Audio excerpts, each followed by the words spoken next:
Y el gobierno ya expidió el decreto que reactiva toda la economía en Colombia a partir del martes, que es 1 de septiembre.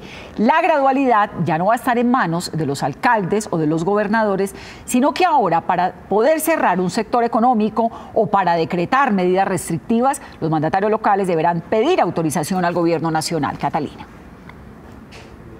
Vanessa, entre tanto en Bogotá hay cambios a los anuncios hechos por la alcaldía con respecto a la nueva normalidad y tienen que ver con los horarios y los días en los que podrá abrir el comercio al por menor. También hay anuncios para quienes deben volver a trabajar a la oficina y por ahora no es claro el regreso a clases bajo el modelo de alternancia, pues la alcaldía y el Ministerio de Educación tienen versiones distintas. Les vamos a explicar todo en esta emisión. Para quienes piensan viajar a partir de septiembre por carretera o por avión, el viceministro de Comercio Exterior, que es el viceministro de Turismo, Julián Guerrero, va a resolver varias dudas que genera la reactivación de este importante sector de la economía en medio de la pandemia.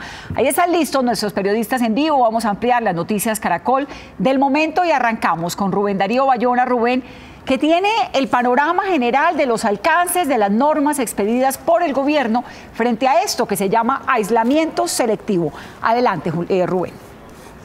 Vanessa, buenas tardes. Esto quiere decir con este decreto que ya la llave de la gradualidad de la que hablaba el gobierno, que estaba en manos de los mandatarios locales para la apertura económica, ya no existe. Ahora el gobierno toma el control con la reactivación de todo el país a partir del 1 de septiembre. Si un alcalde quiere llevar a cabo algún cierre, deberá tener en cuenta dos aspectos. Si es un municipio de alta afectación, el alcalde podrá tomar medidas restrictivas con el concurso del gobierno nacional para tomar cierres de algunos sectores. Si es un municipio sin afectación, con baja o moderada afectación, no pueden adelantar ningún cierre ni los denominados toques de queda. Deberán justificarlo si los quieren hacer y ser autorizados por el gobierno nacional. Recordemos además las únicas restricciones que mantiene este decreto: las aglomeraciones, la apertura de bares y discotecas y también el consumo de bebidas embriagantes en espacio público.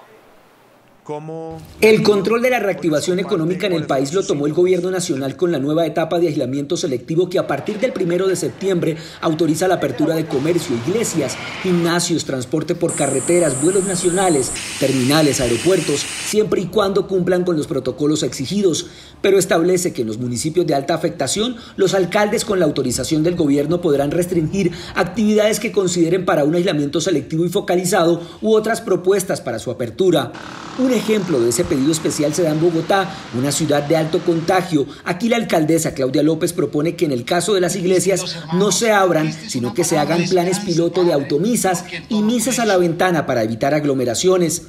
La nueva etapa impide que en los municipios sin COVID, con baja o moderada afectación, los alcaldes realicen aislamientos selectivos, restricción de actividades, áreas o zonas, a menos que el gobierno nacional los autorice.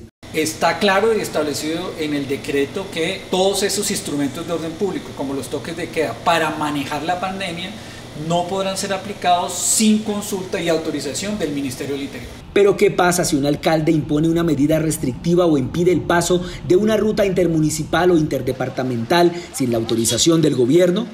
Las inobservancias establecen claramente cuáles son las consecuencias jurídicas, penales y disciplinarias de no acatar una directriz en materia de orden público por parte del presidente de la República. Esta nueva fase, si bien traerá beneficios para la economía, la disciplina ciudadana, la de las empresas y demás sectores, será clave para avanzar hacia la normalización.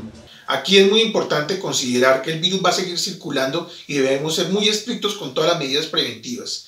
No es momento de hacer reuniones sociales, de hacer fiestas. Hay que salir estrictamente lo necesario. Y para evitar que ese riesgo signifique que tarde o temprano acabemos generando otras cuarentenas, hay que actuar con sensatez y cuidar de mantener, entre otras cosas, las medidas de bioseguridad que son necesarias. Desde la Federación de Municipios apoyamos las medidas de aislamiento selectivo con distanciamiento individual responsable. Sin duda, hoy existen muchos sectores duramente afectados por la pandemia que deben retomar actividades y el país necesita un respiro desde lo económico. Entre otras disposiciones, el gobierno mantiene cerradas las fronteras, expedirá un protocolo para el comportamiento de los ciudadanos en las calles y hace un llamado para que las empresas privilegien el teletrabajo. El gobierno también ya expidió la resolución que prolonga por 3 meses más la emergencia sanitaria en el país, es decir, hasta el 30 de noviembre, para seguir tomando el control de lo que es esta emergencia por el COVID-19. Aquí se expresa o se prohíbe que se lleven a cabo aglomeraciones con un número mayor al de 50 personas. También se recomienda que los adultos mayores de 70 años estén en autoaislamiento y se establece la estrategia PRAS, pruebas, rastreo y aislamiento selectivo para esta nueva etapa en la que entra el país a partir del 1 de septiembre. Rubén Darío Bayona, Noticias Caracol.